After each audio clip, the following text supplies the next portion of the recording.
And now we are very happy to have the German green soul of Ecosia here. It's Gènica Schäfgen. She's the head and country manager of Ecosia Germany. 7 minutes for you. I show you my duck. And this is my duck after 7 minutes. That's my sign. And then your questions are most welcome. Thank you. All right, thank you.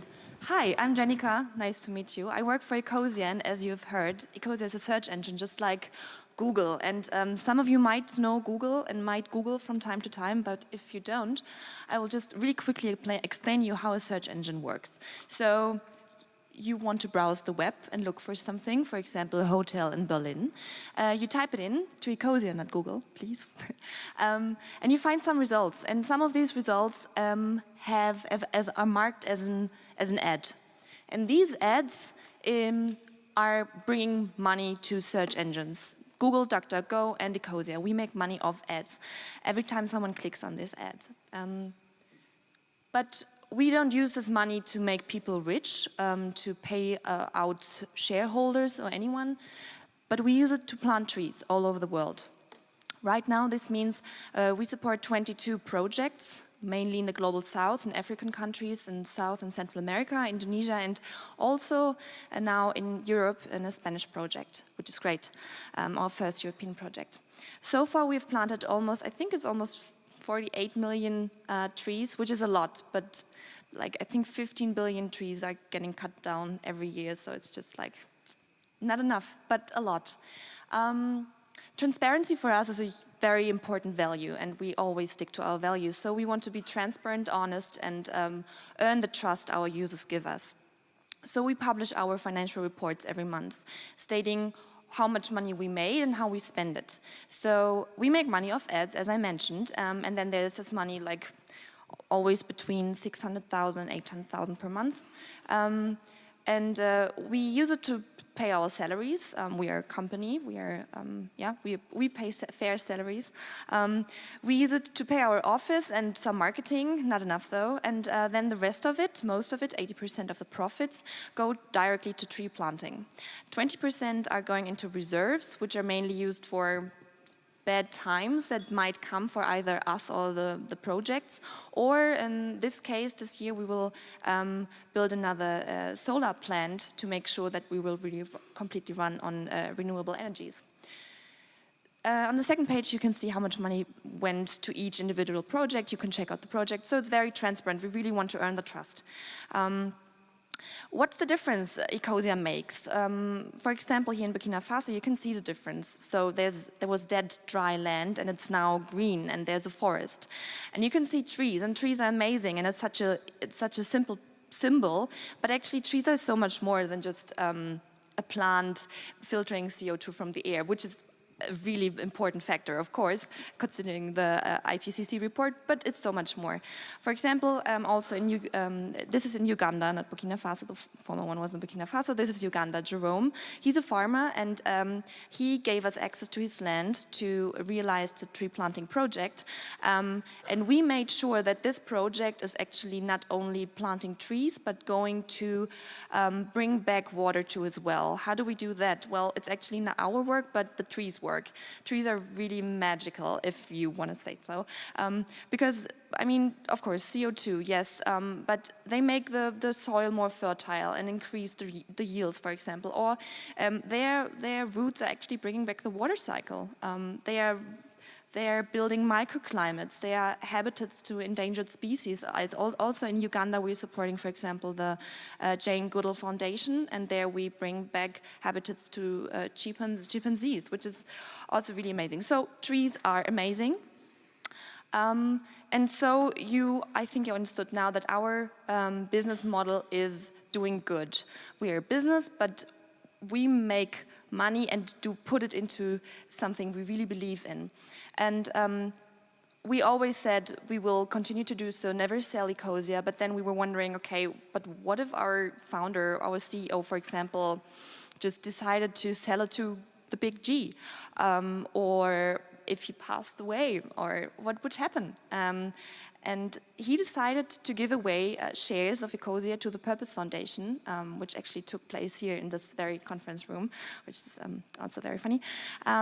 Yeah, so he gave away shares to the Purpose Foundation, which means that they now have the duty to use 2 veto rights they have whenever someone tries to sell Ecosia or whenever someone tries to use the profits Ecosia makes for a private purpose and not for commonwealth. So now I, as an Ecosia employee, I really know what I work for. It's really the purpose I believe in, and that motivates so much. And I think this is a motivation all of you feel, and that's why you're here. And so what I want you to challenge in the future is the status quo of what we learn at university. Why is the status quo that a company has to maximize private profits of shareholders, of the founder, of the CEO, of investors? Why is that the status quo? Why isn't the status quo that a company has to maximize the purpose for the economy, not the economy, for the society, for nature, for the planet?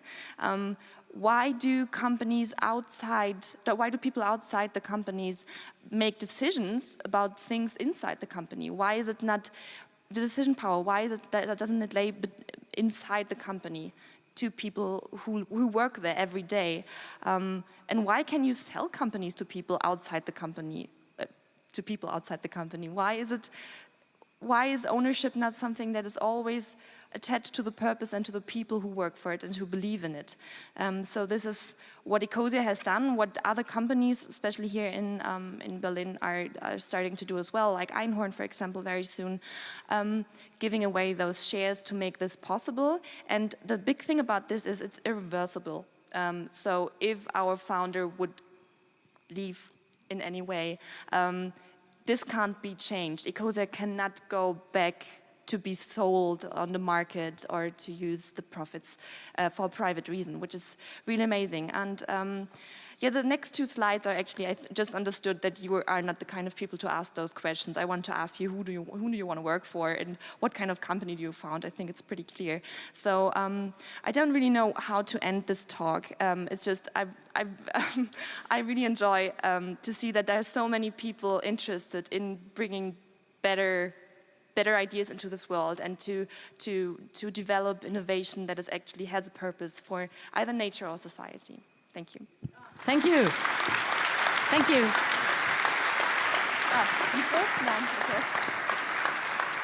Do you have a question or a remark or anything to Gènica? Anything? I go for anything. Is there anything? A question, remark, whatever? Then let's talk about the dark side of sustainability. No, there's no dark side. The more I search on Ecosia, the more electricity I use. Whatever I search, I produce electricity. Is that a dark side of your entrepreneurship, or what are the dark sides of trying to be so good? Because planting tree definitely doesn't have a dark side, or does it? Well, Ecosia has dark sides to it because we are a business and we have to make compromises. For example, our search requests or our search results come from Bing. It's Microsoft.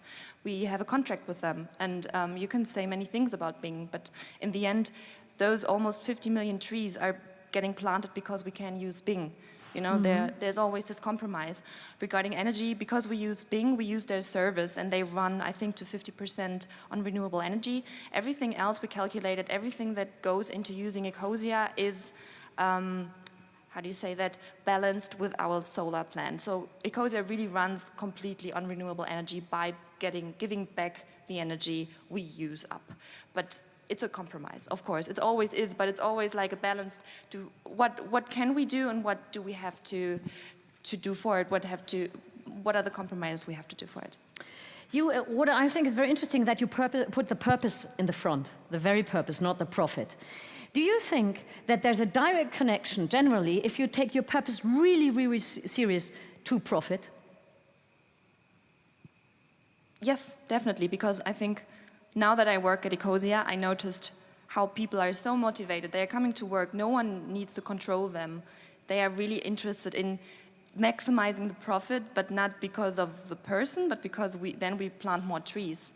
So more purpose means more profit, but I hope not to a person or to investors or shareholders. Last question from my part. From social entrepreneurship situations and talks, I know that a lot of people work incredibly hard to make their entrepreneurship going for years. Some of them are very exhausted after a certain time. So how can we make it? And we know it from Ashoka Fellows, they need now some kind of retreats. They have been awarded, but it's really hard for a long time to really pay fair wages, to create a surrounding where you can really breathe as a social entrepreneur. How can we overcome that? Well, I'm not the founder of Ecosia, so I can't really tell you from a founder's perspective. I ask you as a part of the system, let's say. As a part of the system and as someone who talked to the founder and knows the story, so I know that it was really, really hard to found Ecosia. We've been independent from investors right from the start, which is really lucky because we went into this market of search engines where there's so much money flowing. So we were always like cash flow positive. That's a luck and nothing that happens to most social businesses, I would say. But still it was very hard in the beginning because you said we take 80% of all of our income to go towards trees, and you never knew what the income was, and you had to pay people, and you didn't know how you are going to pay them. So it was mainly just him for the first 4 years of Ecosia, and now we've been there for 9 years or so. So it was really, I would say it was not giving up what he would give away or what he would give to you now. Don't give up, even though it's pretty hard. And make sure that you have a business model where there is a cash flow coming in. Don't depend on donations, because that's not sustainable. I take that thought as an end of your talk. Thank you very much. Thank you.